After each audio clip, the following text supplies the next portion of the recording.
Dear attendees, I'm very glad to share with you and the worldwide clinical engineering community our research results during this virtual Congress. My name is Pedro Galvan, and I am biomedical engineer and science doctor in biomedical research.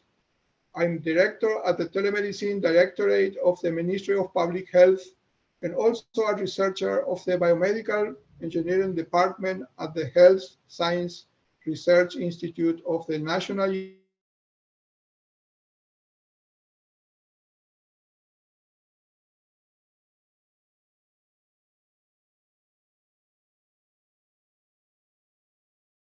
Artificial Intelligence for COVID-19 diagnosis. Next, the research was developed by a multidisciplinary group of researchers, including pneumologists, radiologists, cardiologists, biomedical computer scientists, biomedical and clinical engineers. Next, please. The context of the study. As you know, populations living in low-setting countries like Paraguay did not have access to specialist care and quality diagnostic services like RT-PCR for COVID-19 and thus depend on the scarce resources of their health system.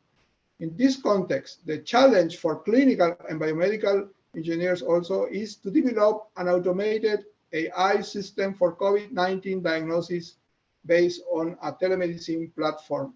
Next, please. The aim of the study was to explore the utility of an automated AI system based on a telemedicine platform for COVID-19 diagnosis at district and regional hospitals across the country in order to mitigate the current global health challenge in Paraguay during the pandemic. Next, please.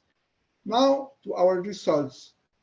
We can highlight the following results of our study. First, the diagnosis of two tailored AI systems implemented in 14 public countryside community hospitals were analyzed, comparing clinical characteristics and imaging features.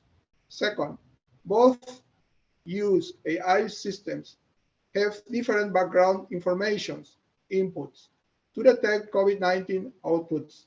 Such a system learns from abnormalities to arrive at a diagnosis on its own.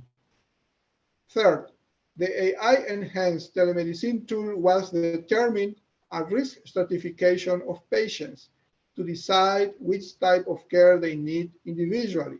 Fourth, 430 remote diagnoses in form of screening were performed between March and August 2020 in 14 hospitals across the country. Fifth, 62.7% corresponded to male and 37.4% to female. The average age of the patients was 50.7 years. Fifth, the most common findings evaluating clinical characteristics imaging features of COVID-19 were severe pneumonia, bilateral pneumonia with pleural effusions, bilateral pulmonary emphysema, diffuse ground glass opacity, etc. And the determined AI sensitivity and specificity for COVID-19 were 93 and 80% respectively. These results were obtained comparing AI system diagnosis versus RT-PCR. Now to our conclusion. Next. We can conclude the first stage results of our study that the application of AI for the rapid detection or screening of COVID-19 by telemedicine is feasible, but our study has some limitations regarding how many false positives and false negatives did each AI evaluation produce compared with the PCR findings, which must be, of course, addressed in further research in order to validate the detection and diagnosis algorithm. Thank you very much for your kind attention. It was a pleasure to share with you and the community our contribution as clinical engineers during this virtual Congress. Stop.